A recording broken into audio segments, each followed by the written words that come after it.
Hello friends, welcome to Padhai Se Dosti YouTube channel. In today's video session, we are going to discuss about the historiography Indian tradition, that is a new chapter of standard 10th history syllabus. So in previous chapter, we have already discussed about the Western tradition of historiography. Historiography is nothing but the field which studies the writing of history, which is a study of writing of history, how the historical narrative has been written down by various scholars, by various historians. So all these things they comes under history. So how this historiography has its origin in Western world or the Western countries, when there is a development of scientific prospect in that country, that we have already seen. Let's discuss about the Indian origin of historiography or the Indian tradition of historiography over here. So in this chapter we are basically focus on Indian tradition of historiography and different Indian scholars or the different travelers who visited India and about their writing, or there are many writers, poets in the court of different kings or emperors in India. So about their writing and how they contribute towards the historiography, that we will going to discuss in this particular chapter. So let's begin and enjoy the historiography of our country. So let's begin with the tradition of Indian historiography. So historiography in ancient India we will discuss first of all over here. So if you study the history of India, it is broadly classified as a ancient Indian history, medieval Indian history and modern Indian history. So over here we first of all discuss about the historiography in ancient period of our country. So let's begin.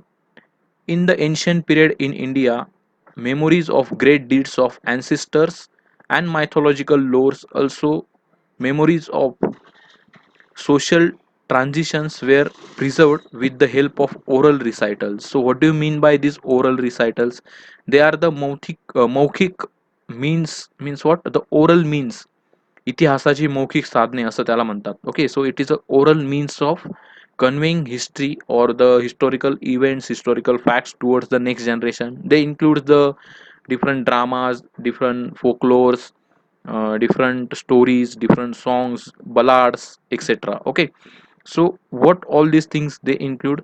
They include the great deeds of our ancestor. What is this great deeds? उनके जो भी अच्छे काम थे या जो भी अच्छे अचीवमेंट्स उन्होंने करके रखे थे, वो उसमें उन्होंने इंक्लूड किए थे. और माइथोलॉजिकल लोर्स, जो भी कुछ माइथोलॉजिकल स्टोरीज है उसके ऊपर जो भी गीत गाए जाते हैं या जो भी कथाएं सुनाई जाती है, so all this comes under mythological lores. Okay, so Ramayana Mahabharata, all these things comes under mythological lores. Okay, so all these things, they are the part of ancient period, and the social transition of that society is preserved in such a mythological oral recitals. Okay, so remember these things about ancient India. The inscription on the Harappan seals and other artifacts confirm that Indians had mastered in art of writing early as the third millennium BCE. Remember this thing.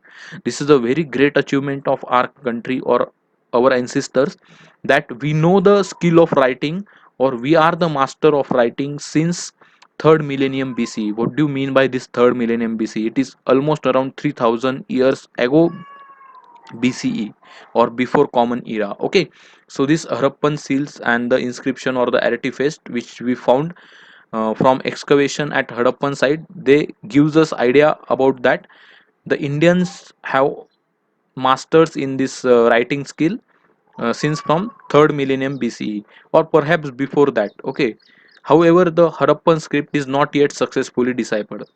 तभी भी ये जो script है, Harappan script, जो हमने decipher नहीं की है, हम वो पढ़ नहीं पाए, इसके वजह से और भी कुछ चीज़ें जो अभी तक उजागर नहीं हुई है, अगर ये डिसाइफर हो जाती है, अगर हम इसे पढ़ पाते, तो और कुछ चीज़ें हमें पता चलेगी जो कि हमें एंशियंट इंडियन हिस्टोग्राफी के बारे में और भी knowledge प्रोवाइड करेगी. Okay, so let's move ahead. The earliest known written document of historical nature found in India are in the form of inscription. What do you mean by inscription?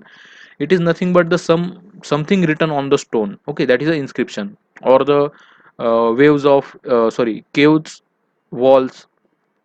Okay, so any structure, if there is any rock structure, if there is anything written on such a structure, then it is an inscription. They are dated to the 3rd century BCE. That is the emperor Ashok Maurya's time. Okay, he his edicts are inscribed on natural rock and stone pillars. So you might have heard about different stone pillars of this Ashoka, who is the Maurya king. So this is a 3rd century BC, which is reign of this Mauryan Empire. Okay, so whatever ancient documents we found in the form of inscription, it belongs to this 3rd century BC. Remember this thing. And on this document, what we found, that is a stone pillars or the natural rock inscription. Okay, so these are very important. Whatever our national emblem, that is a India's Rajmudra, the four lions and all these national emblem, entire thing is taken from this Ashoka pillar, which is located at Sarnath. Remember this thing. Okay, the form of from 1st century CE, inscriptions begin to occur on coins, metal images, and sculptures, and also on copper plates. They provide important historical information. We got to know about the date of various kings, dynastic genealogy, territorial extent, and administration of various empires and kingdoms, and also the important political events, social organization, climate, famines, etc. of the respective times. By studying all these evidences which we got from different historical places. Which are these evidences? The inscription on coins, metal images, sculptures, and also on copper plates. So what is these coins? They are nothing but the means of exchange. Okay, the metal images, they are nothing but the images made up of different metals, or they are the images which are carved out from different metal plates, you can say. The sculptures are nothing but the different historical artifacts which we can able to found out from excavation. They might be made up of metal or any clay like material. They are the sculptures. Then copper plates, they are very common in the various king court. Okay, suppose there is any major policy decision taken by any particular king or emperor, then it is inscribed on this copper plate, and it is preserved for further references. So that copper plate also we found in excavation. So all these things explains us about the different historical facts, like the dates of various kings or the dates of various events happened during different kings. The dynastic genealogy, what do you mean by this dynastic genealogy? I have already discussed all these things in chapter number 1. So if you don't understood this thing properly, just refer that chapter. Genealogy is nothing but the what we can say, sequence of the dynasties, sequence of the kings in that particular dynasties. Okay, it is a वंशावळ, जिसे हम बोलते हैं वंशावळ of various dynasties. Then territorial extent, particular kingdom कितना फैला था, या किसी दूसरे किंग ने उसके ऊपर अगर इन्वेट किया तो कितना कॉन्ट्रैक्ट हुआ. तो ये सारी चीज़ें हमें पता चलती है. Then we come to know about the administrative framework of various empires, then kingdoms, also the important political events, social organization, climate and famines. Okay, so all these historical documents provides us the idea about the social organization, climate of that particular region, and famines. If there is a famine or any other natural disaster, then we can get acquainted with such a disasters, how that people overcome the disaster, how that king taken different measures to overcome from this disaster. So all these things we can able to study from such a historical documents. So remember this thing. The ancient Indian literature, including the epics of Ramayana and Mahabharata, Purana, Jain and Buddhist texts, historical accounts by Indian authors, and also travelers by also travelogues by different foreign travelers are important sources of history. Okay, so जितने भी हमारे mythological literature है, like Ramayana महाभारता पुराना, अलग अलग पुराण है, पुराण से, उसके बाद जो भी जैन और बुद्धिस्ट टेक्स्ट अवेलेबल है, हिस्टोरिकल अकाउंट से, अलग अलग इंडियन ऑथर्स के या जो भी बाहर से जो ट्रैवलर्स आते थे उनके ट्रैवलॉग्स अवेलेबल है. So they are all the important source of ancient Indian history. Okay, writing of biographies of kings and dynastic histories mark an important step in Indian historiography. Remember this thing. The biographies of king written by the different poets or the writers which are there in the court of that particular king or any other writer which is present in the society. So they used to write the biographies of different kings. Then dynastic histories of that particular era. So it is an important step of Indian historiography. There is a very famous book known as Harsacharit. It is written by 7th century writer known as Banbhat, who is a writer in the King Harsha's court. Okay, so he writes the biography of this King Harsha.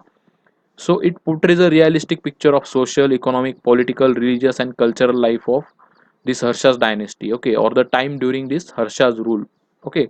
So you will find the different biographies or the autobiographies of kings or the other important figures which happened in ancient Indian history, and by these biographies and autobiographies you can able to narrate the ancient history or ancient historiography, okay.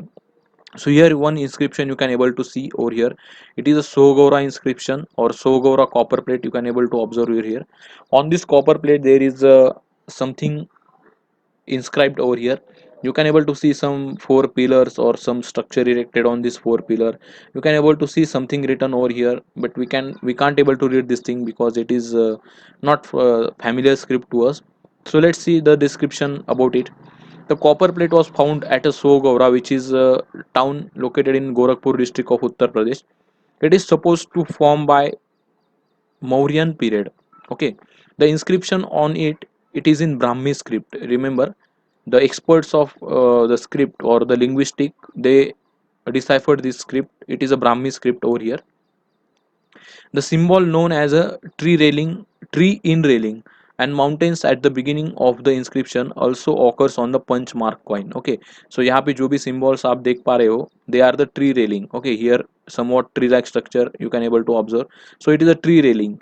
It is a fencing uh, done near the tree so that there should be some aspect ratio and the preservation of trees done near any monumental place. So this is a tree surrounded by some railing or the fencing like structure, so that's why it is a tree in railing. Then there are some mountain like structures on the different coins which are punch mark coin. Okay, another symbols which looks like structure erected on four pillars is supposed to be indicative of a granary. So here I have already told you there are four pillars over here, you can able to see, and there is some structure built up on this four pillar. So it is a granary. What do you mean by granary? It is a storage place of grains, okay. So whatever excessive production of grains they used to store in such a granaries, and these granaries act as a storage facility for a famine like situation, okay. So another symbol which looks like here, okay, this we have discussed, this is a granary. The inscription record on a royal inscription records a royal order that the grains stored in a granary should be distributed carefully. It is supposed to be the suggestive of precautions taken in times of famine, okay. So that might be the thing over here, whatever script or whatever royal order written in the Brahmi script over here. So it is a indicative royal order that we should have to distribute the grains from this granary carefully so that we can able to preserve this grain during famine time. So this is a royal order. So in this way we have discussed about the ancient historiography and one of the copper plate and the script written on this copper plate or the symbols made on this copper plate in depth over here. I hope guys you have enjoyed this lecture of ancient historiography in case of in the context of India over here. So if you really enjoy the session, do like the session, share with your friends, and don't forget to subscribe our YouTube channel so you will get the notification of upcoming video session on time. So guys, enjoy your learning. Thank you for your attention and have a great day.